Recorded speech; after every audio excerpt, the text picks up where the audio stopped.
Well, hello and welcome to the kitchen floor of the dollhouse for another reading from The Secret Language of Birthdays by Garrett Goldschneider and Joost Elfers for July 18th, the day of conviction. That's right.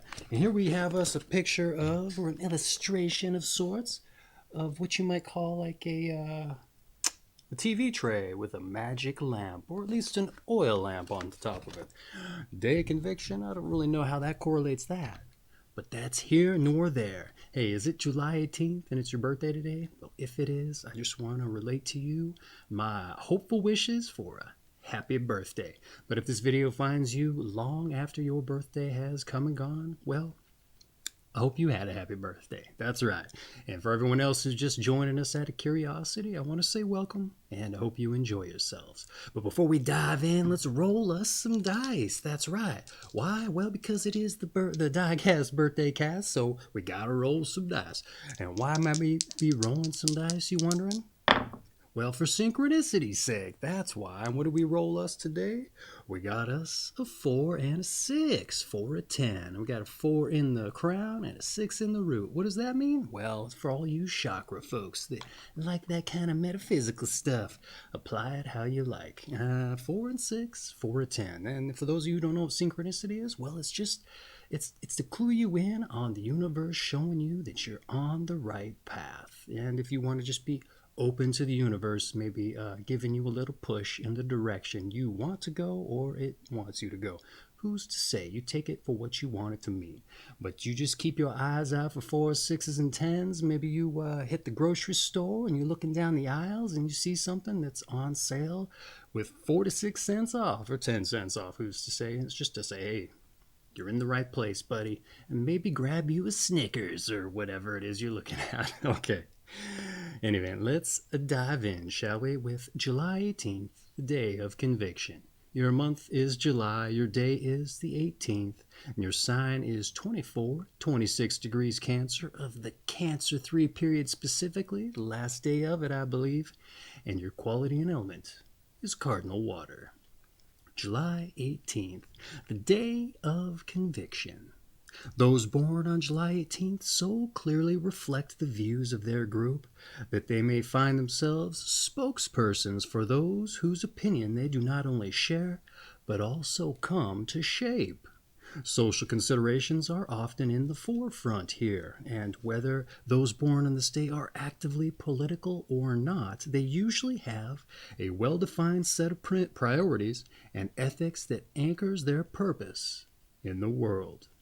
Because of their extreme receptivity and their power to effect changes, July 18th people make ideal candidates to represent anything from smaller groups, say families, clubs, or local societies, to larger entities, say unions, political organizations, or government bodies. Occasionally, such people can become actual living symbols of the group they represent.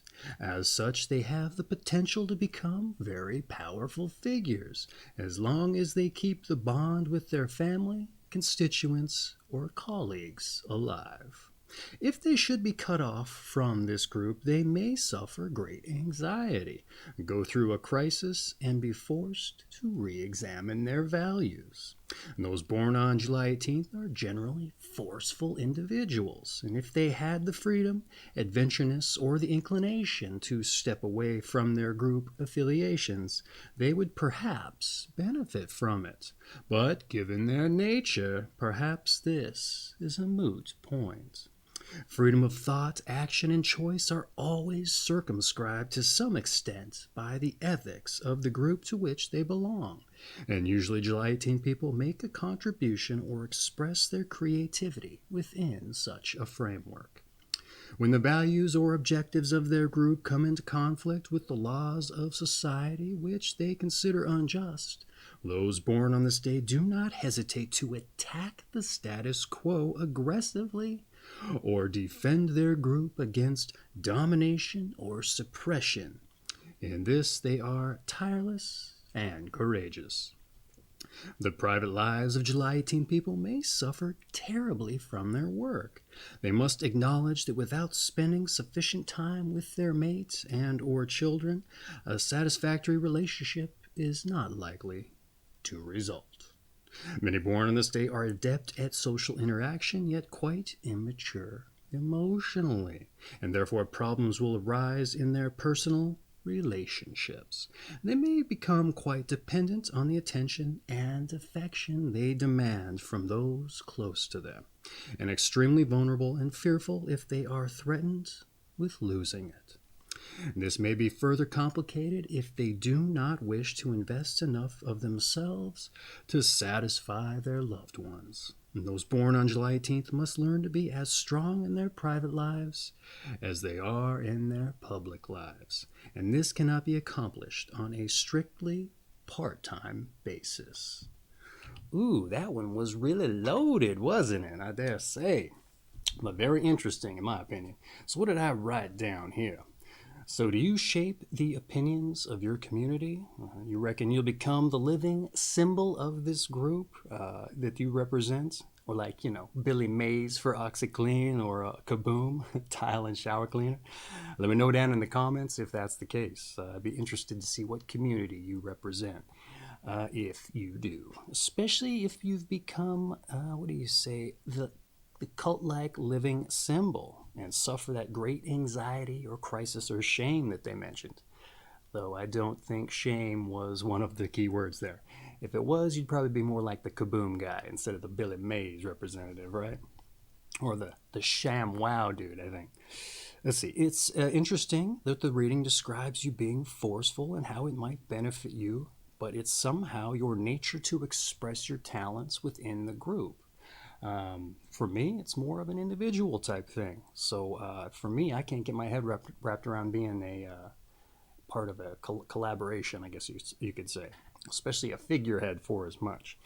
But I'm firmly in the camp of endorsing you breaking free of such restrictions because of that. But if that's not something you have any interest in doing, hey, I fully endorse however you come to realize your creativity and the likes of the environment with which you thrive. That is for sure. I just, like I said, I'm one of them solo folks, so for me it doesn't make a lot of sense. So I just got to be open to it. And for me, that was the most interesting part, changing my perspective on that respective dynamic there. What else we got here? Not to be a Debbie Downer here. Let's see. I just like the do-it-yourselfer approach, I suppose. And I'm completely open to the idea of what works for you doesn't work for me. I think I said all of that. Let's see what else we got here. Dependent on attention. Ooh, that's not a good one, in my opinion anyway. It's something we got to personally reconcile because, let's see, I think we'd all benefit from finding a way to be content with our work regardless of the praise or accolades we might get from others. It should be the work and how you feel about it that defines you and not others' consideration of it. And I say that just as much for myself. So don't think I'm preaching just to you out there. That's just, I'm kind of reestablishing that for myself here. So that's what I had to say about the breakdown. Let's move on to your numbers and your planets. All right. Those born on the 18th of the month are ruled by the number 9, as 1 plus 8 equals 9, and by the planet Mars. The number 9 is powerful in its influence on other numbers, as any number added to 9 yields that number, e.g. 5 plus 9 is 14, and 4 plus 1 is 5. And any number multiplied by 9 yields a 9, e.g. 9 times 5 is 45, and 4 plus 5 is 9. And July 18 people are similarly able to influence those around them. And since Cancer is ruled by the moon, July 18 people come under a moon-Mars combination. Therefore, they must beware of emotional outbursts and a tendency to quarrel, as well as getting their emotional needs confused with those of others. These exceptionally moon-influenced July 18th peoples are often in the ride of an old emotional roller coaster and possess a tendency to swing from passive to aggressive. All right, let's see what I wrote down for the numbers and the planets. Let's see, from what's been previously mentioned, I'd say it directly correlates that you have a strong influence on others, especially if they want you to be the figurehead of their little club or group or political association and so forth. Whatever they mention there, the unions there. And as Cancer 3 takes the image of the persuader, I'd say that makes a little bit of sense. But I suppose we would all benefit from being mindful of outbursts and quarrels. Even if we think we might have that under control, it's just not a good look, right? So we want to be mindful of it. And I suppose that even if we think we don't have the proclivity towards as much, if we're mindful of the fact that we have the capacity, well, it just helps us be proactive in not being quarrelsome. It's in an added defense against falling victim to it. See, I take from experience, so don't think I'm preaching again. I remember one time I was about 28 years old and I broke down like a childlike tantrum. Let me tell you, I was jumping up and down in a kitchen trying to get the person who was arguing with me to shut up and listen to me. But I would say it was so out of character for me that I felt like I was watching myself from the other side of the room. It was not a good look, and I still to this day remember that and try to stay mindful of it, especially when I'm around that person. So mindfulness, so food for thought. That's right. It's not a good look. And you know what? You really don't want to look like an idiot or a childish little person in front of those people who draw that out of you, because they are not beneath acting the same way. Not a good look. So rise above, be mindful, and don't get quarrelsome. Keep your emotions in check. Be mindful that you have the capacity for as much. All right, let's move on to your tarot. The 18th card of the major arcana is the moon, which primarily represents the world of dreams, emotions, and the unconscious. Positive attributes include sensitivity, empathy, and emotional understanding. Negative qualities include emotional malleability, passivity, and lack of ego. All right, what did I write down for the tarot here? Emotional malleability. Again, don't be the victim of your own inner terrible 2-year-old. It's much better to be thought of as stable, and I would hope at least. And if you've ever been able to humble someone just by being present for someone who's going through some kind of turmoil in their life or just an emotional issue, well, I would say that they're never going to open up to you if you don't have some kind of firm fundament or emotional base. And there's nothing more powerful than just kind of finding yourself in that situation and somebody just laying on you and letting out all their pain. And, you know, they probably wouldn't have done so if you weren't that rock for them. So, and there's nothing more powerful than that. Well, maybe there are, but it's just a powerful experience. Let's see. And let's see here. It's some kind of emotional foothold. And then I wrote down here, people often marvel at the majesty of a skyscraper, but it's the foundation beneath the surface where the real engineering takes place. That's right. So keep your foothold strong, or at least work on firming up that foundation. That's right. That's my advice. And I'm just trying to re-emphasize that for myself. Let's move on to your health. July 18 people have to deal with intense emotions and anger, as such feelings have serious negative effects on their health if they are either severely repressed or violently expressed. One danger is that out of fear and a desire to appear rational, July 18th people will focus on their mental powers in order to push their feelings deep down inside them. An overabundance of either conscious control or uncontrolled emotion is harmful, and any therapy that will help with those born on this day may find a healthy balance is recommended. Because of their great need for a happy home situation, emphasis on domestic comfort and sensuality, as well as a wide variety of tasty food choices, are particularly recommended. Moderate daily exercise should not be overlooked. And I found this to be an incredible point because my mind was not going there at all. The See, temperament gets brought up again, right? But assuming it applies naturally. But I think it's important to make mention of the fact that burying your emotions and trying to appear rational, while not worded the best way in the book here, in my opinion, makes a great point. All right, hats off to controlling things 100%, but those things have to be reconciled also. All right, however one chooses to address that. So I'm glad that it was mentioned because it didn't even cross my mind as I was doing the reading and putting the notes down. And it should have, as often as I'm mindful of such things myself. So do yourself the favor of examining your actions and questioning yourself as a practice of mindfulness. Even if you don't come away with answers, there's a lot to be said for the practice and the effort. Just like going to the gym regularly, I suppose. And sometimes you do figure things out, which is a plus. All right, let's move on to some advice. Don't lose yourself in your work. Get to know your emotions well and allow easy expression. You are not always the center of every situation, even if the group tries to make that the case. Try to be emotionally honest in personal relationships and don't be afraid of rejection. All right, what did I write for the advice here? Don't be afraid of rejection. Listen, I know rejection well. I've dipped my toe in the acting world, and I would say I might do better than 2 or 3% of booking the jobs that I audition for, when and if they ever come my way.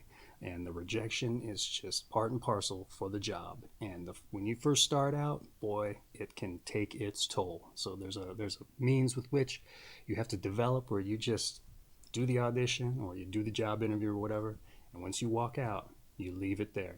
You try to forget about it. And then when it does come that you scored it or you got the job, it comes as like a surprise and it feels even better. But if you don't do that, let me tell you, it can be a heartbreak. Man, you're always thinking about it. But anyway, what else did I wrote? You can't be afraid of rejection. It may very well open you up to other possibilities. That's right. Those which are more important. And considering they didn't pass on you, hey, I would say they were much more meant for you. And they're more valuable in that case, too, in a manner of speaking. It might not be monetarily wise, but hey, if somebody sees your value, well, then it's that much more important to you, right? Okay. Let's move on to your meditation. We speak of the individual and the universe, but within the individual, there is a universe as well. You know, it's funny, I didn't even write notes for this, but I was just outside kind of being mindful, taking a breath, taking a break, and I was thinking about the insignificance of all of us in the scope of the universe. But at the same time, you're not insignificant, right? How much do you contribute to this universe as a whole, even though it's so large and expansive? You think about like a virus, how it's so insignificantly small, but it can affect the whole body, right? Just one little thing like that. So even though you might seem insignificant, just know that you have the potential to not be. And, well, you know, you're still not insignificant, but you have the potential to be as big or as influential as you can be. So yeah, I thought that was a good meditation, and I was surprised just as I was reading it that I had the same thought outside. It must have been buried in that subconscious there somewhere. All right, let's move on to your strengths and your weaknesses. Your strengths, you're courageous, you're committed, and you're aggressive. Your weaknesses, you're repressed, you're tethered, and you're fixed. All right, let's move on to those born on this day so we can get a snapshot of the other people that keep company with you July 18th, folks. And maybe that'll provide us a little bit of context to kind of see where they drill down on some of these things and if they apply, assuming we know who they are. Because sometimes we don't, and I oftentimes can't even pronounce these names. So let's just see how well I do here. Okay, those born on this day. We have Nelson Mandela, the South African president and the anti-apartheid leader, head of the African National Congress and released after 20 years imprisonment. I would definitely say he was a representational image, at least of the newer South Africa, right? So he was Peace Pilgrim, a wanderer, walked more than 25,000 miles across America for 28 years carrying messages of peace. Never heard of that individual. John Glenn, the test and combat pilot, the U.S. astronaut and senator of Ohio, was also a Marine. That's right, sympathize, sir. We have Yevgeny Yevtushenko, a Russian poet. We have Hunter Thompson, who was the novelist of Fear and Loathing in Las Vegas, and I suppose he could be considered the figurehead of the gonzo reporting style, you know. Let's see what else we got here. We got Screamin' Jay Hawkins, a bizarre and outrageous rock and roll R&B singer, songwriter, and pianist. We also have Vidkun Quisling, who was a Norwegian trader, politician, and a World War II Nazi collaborator. We have Clifford Odets, who was a playwright, Hume Cronyn, a Canadian-U.S. actor, and a writer and producer. We have William Makepeace Thackeray, was a Victorian writer for Vanity Fair. Of Vanity Fair, rather, probably. Hendrik Anton Lorentz was a Dutch Nobel Prize-winning physicist and electromagnetic theorist. We have Richard Branson, a British businessman, adventurer, and founder-owner of Virgin Records and Airlines. We have S.I. Hayakawa, was a Canadian-born U.S. Philologist, educator, and legislature. Dick Button, a U.S. Olympic two-time figure skating champion and a five-time world champion, Emmy winner at Best TV Analyst. We have Tenley Albright, a U.S. Olympic figure skating champion, another one, two-time world champion. We also have William Gilbert Grace, who was a British 19th century cricketer, and he scored 54,896 runs. I'm assuming that's a lot for cricket, which I know nothing about. We have Olga Spesitivzava, a Russian ballerina. We have Nick Faldo, the British golfer, and a three-time British Open, two-time Masters winner, and a PGA Player of the Year. We also have Red Skelton, who was the comic and actor, and we have Harriet Nelson, the TV actress of Ozzy and Harriet. And I know I butchered some of them names in there, so let's butcher a little bit. That's right. Okay, hey, what else do we got going on here? Oh, yeah. Your season is summer. Your sign, once again, is Cancer, of the Cancer 3 period specifically, last day of the Persuader, and your quality element is Cardinal water. And this has been July 18th, the day of conviction. And this has been The Secret Language of Birthdays book by Gary Goldschneider and Joost Elvers. I have an affiliate link for this down in the description. If you're looking for a big old book to grace your coffee table that's going to get the conversation started, break that ice if you have some company over, this makes a great addition to that particular endeavor. And I can't recommend it highly enough. That's why I'm doing these videos. And I want to wish you a happy birthday. That's why. So if it was your birthday today, I want to once again say happy birthday. And for everyone else who's just joining us out of curiosity, I hope you join us on your birthday as well. And once again, your numbers, if you want to dive into the synchronicity kind of thing, was a 4 and a 6 for a 10. Get out there and look for that Snickers bar on the discount there. That's right. All right, I hope you enjoyed yourselves. Take care and happy birthday.